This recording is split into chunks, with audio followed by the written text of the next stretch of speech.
All right, peace and greetings, YouTubers. So, Alan Maloney, you tried it. See, this is the result of what happens when folks get mad because the men on the mother's side of the family didn't have good genetics and they probably went bald at 28. So they take it out on everybody else. But anyway, before I get into dragging this ref, let me actually get into the video so we can actually have some context. So here we go.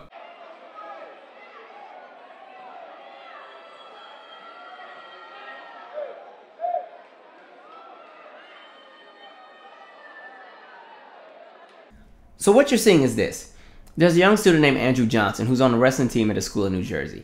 And the school is in a wrestling meet and it's an overtime match. So this match needs to be won in order for the entire, meet to be, a victory for that school. And so Andrew Johnson, who's done previous matches before with no kind of interruption, no hassle, no anything, all of a sudden, just before he's getting ready to do the match, old Ref Al, because that's what I'm going to call him for the rest of the video, old Ref Al was like, wait a minute, nope, those dreadlocks are a problem. They're a safety concern, this, that, and the third. Y'all going to have to do something about that. So I went back and I was trying to look at what the rules were. And the rules are pretty much stating that, if your hair goes past your earlobes, it needs to be in some kind of cap. Now, Andrew Johnson had been wrestling with the cap previously before, and he had one that day, but apparently the cap wasn't to the standards of what the ref wanted. And another thing about these specific rules is the deciding factor is pretty much left up to the referee based on the rule. So the rule is kind of very broad, and then it's kind of up to the ref to figure out where they want to be with that. And then some backstory with the ref. The ref had been suspended for a full year because, one, they had to go to racial sensitivity training and alcohol awareness training because they decided to call another ref who happened to be black a racial slur, and that caused a fight. So he ended up being suspended for a full year. So I'm like, okay, clearly you don't really need to be reffing anything, because when it comes to interpreting, the different rules and the laws and the policies that they have, if you're already a little imbalanced because you have implicit bias when it comes to race, your verdicts and your rulings are not going to be centered and not going to be fair, because you already have a preconceived notion about whoever it is that you're refereeing based on how they look. And so anyway, the ref is pretty much saying you can't wrestle. Either you got to get a different kind of cap or you need to cut the dreads. And so the coaches are arguing with the ref. Some of the teammates are arguing with the ref. And then the ref, they start what you would call, I guess, the injury clock or something like that. And it's a clock that just pretty much runs. And once it runs out, it's a forfeit. And so Andrew pretty much is like, forget it. Just cut it. And so in the video, what you're seeing is the coach cutting the hair, and you're seeing the students kind of encouraging him, dapping up. Yeah, man, you're awesome. This is for the team, man. You be strong, man. I support you. Yeah, yeah. And words of encouragement. And you can hear people in the audience, yeah. And so can we jump into a deeper conversation? Because I see a few issues with a lot of the things. So there were some people who were saying, well, it's the rules and you knew what you were getting into. And I'm like, to that point, the issue with that is there's no consistency, because one, if he's already done a few matches with that same cap on and there were no issues, why is it an issue now? So that clearly voids that argument, because one, there's inconsistencies. And then secondly, people are arguing, talking about, oh, well, dreadlocks or this, that, and the third. And I'm like, it doesn't matter what your opinion on dreadlocks are. It has absolutely nothing to do with the conversation at hand. Who cares what you think about dreadlocks? We're talking about policy and how they're being implemented.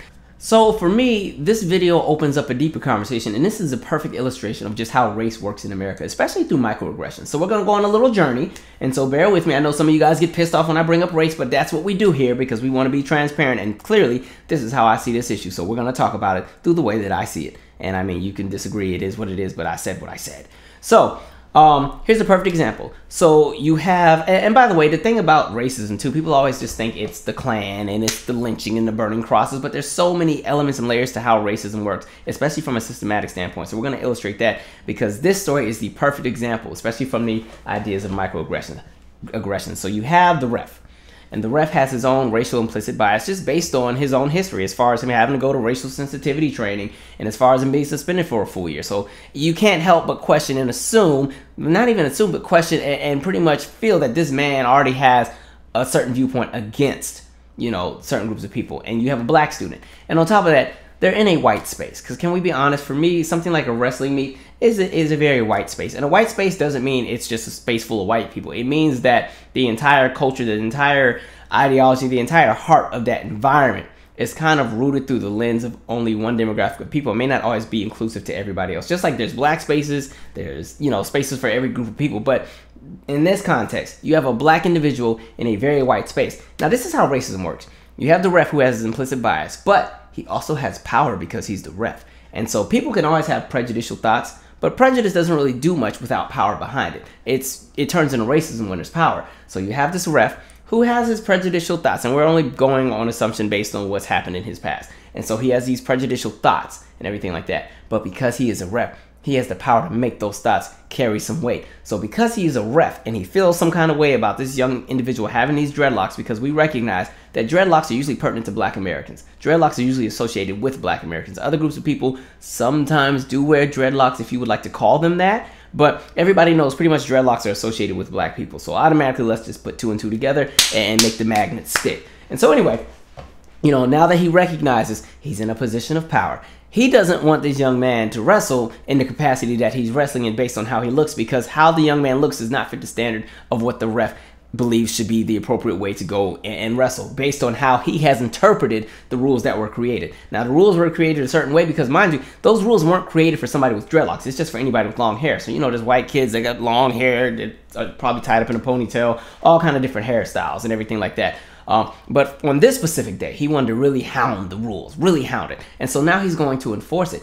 Now, this is the interesting part. This is how racism can really work. What you're seeing in the video, you're seeing the coach cutting the hair and you're seeing the students encouraging him. Now, mind you, these are the same people that were just fighting for him, because that's another thing. When you're talking about racism, like I've said before, you know, sometimes people will fight against racist ideologies and everything like that until they end up becoming inconvenienced. And in this aspect, the inconvenience would be losing. Now, I'm not going to sit here and say that the teammates are racist or the coach was racist, but we have to look at the context of how everything is played out.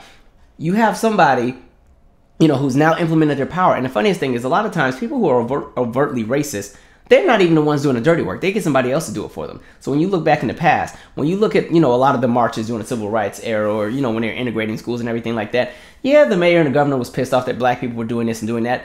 But it wasn't the mayor and the governor out there spraying everybody with the hose or sicking the dogs on them. You know, they just put out the order and let the police do it. And so a lot of times people who are overtly racist will use their power to just put out the laws, and then other people have to go and enforce it. And so what you're seeing is this. You're seeing the coach buying into that same system. Even the teammates who are hyping him up and, yeah, you're strong, man, my brother. Even them, they're buying into that ideology, because now it's like, you know, the funny thing is, Andrew Johnson said himself, just cut it, fine.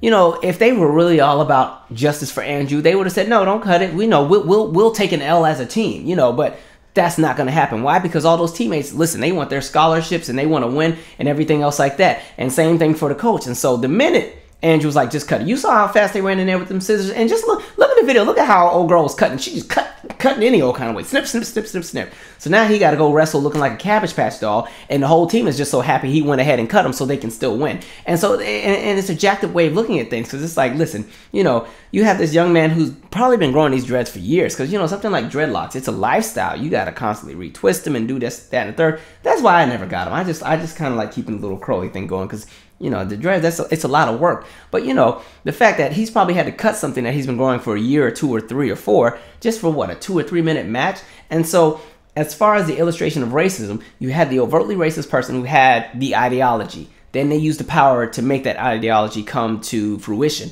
And then they used other people to buy into that system. And before you know it, you have a Black young student in a space full of a bunch of white people. And it's not saying that all the white people are racist. That's not what we're saying. But you have, you know, the coach cutting their hair, the same person who's supposed to be fighting for them now cutting their hair. You have the teammates encouraging him, you know, getting his hair cut because that's the brave thing to do. You have the audience cheering because, oh, how bold, he's taking one for the team. And so all of those people, in my opinion, I don't think they're racist, but with racism, there's an element of being a passive racist where you buy into the system and sometimes you don't even realize what you're doing, because like we've said before, racism is such a complex entity that sometimes people are doing things that are racist and they don't even realize that they're doing it. You know, they think they're, you know, they're just doing this for the game. And so nobody's thinking about the long term. And what sucks for Andrew Johnson is he was going to be at a loss either way. So he could choose to not cut his hair and say, to hell with this, and we'll just lose the game. But what happens to Andrew? The entire team blames him for the loss. Half the audience is pissed off because the Black kid didn't want to cut his dreadlocks. Half the school starts talking trash. We could have went to state had he just cut his hair. Rather than all the energy being put on the referee for being a jerk, it's let's blame Andrew for this, that, and the third, and everything like that. And then, of course, with him, you know, cutting the dreads, yeah, he won, but look where he's at. Now he's lost his hair. And the other thing about that, what if he would have lost? You know, imagine had he lost. what that felt like. And then the worst part, he still has to shake the ref's hand even after he won, you know, because that's just the rule. So after the same ref has just humiliated you and pretty much, you know, dehumanized and emasculated you in front of everybody because they just gave you this bootleg haircut just so you could wrestle for 2-3 minutes, you still have to shake this man's hand and go out with grace. That's another thing with racism. Black people, we're always put in a position where we have to be poised as we accept our racism, or accept the racism that's put on us. That's some nonsense, ain't it? And so, you know, it's all jacked up. It really sucks for, you know, his aspect. And for me, if I was him, I would have been looking at all my teammates real sideways. Like, don't come over here shaking my hand and stuff like that. Because, you know, I understand it's a sport. And really, that whole phrase of take one for the team, the context changes based on who's on the team and what the team's fighting for. But I would have felt some kind of way. I would have felt very alone and by myself. Like, okay, my coach is cutting the hair. Even though I've told them to do it, you know, I want to know who was like, no, you don't have to cut it. You don't have to take that. I just want to know who in the room stood up and said, no, don't worry, Andrew, you don't have to cut the hair. Who went to Andrew and told him you don't have to change yourself to fit the narrative of this or whatever they want to do. I just want to know, was there anybody that did that? Because it seemed like, for me, they were fighting for him until he said, I'll cut it, and all of them ran and got the scissors super quick. I'm just asking. I can't put judgment on anybody in the video, but that's what I saw. That's how I felt about it. And like I said, you know, unfortunately, as black people, sometimes we're vilified for a lot of things that just naturally occur with how we are. Like, I definitely had a friend, I remember when we were at Howard, she applied to work at Ruby Tuesday, that one right there on Columbia Heights in DC off 14th Street. I don't know if it's still there anymore, but they wouldn't hire her because she had braids, and the rule was, oh, braids aren't sanitary, this, that, and the third. And I'm like, wait, so you mean to tell me micro braids, you know, that are wrapped and braided super tightly, which are, you're not going to see braids shedding, falling out. Those aren't as safe as some people who have different hair textures where they shed all the time. You see hair everywhere. Okay, and that's what hair nets are for, but whatever. And mind you, she didn't have a leg to stand on because that was the company policy. And so she never took it all the way to court, I don't think. But, you know, that was the policy for Ruby Tuesday, and then I never ate there again.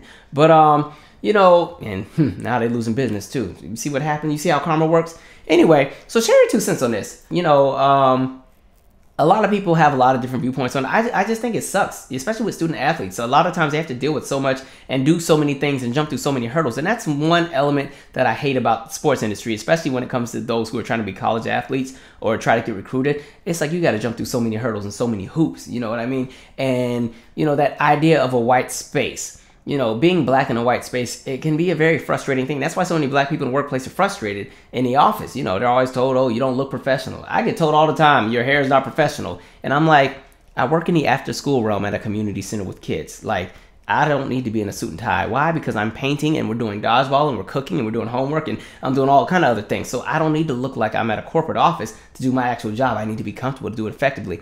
Maybe that's why my center's nationally ranked 2 years in a row as #1 in the country. Boom. Anyway, so share your 2 cents. I'm out. Subscribe.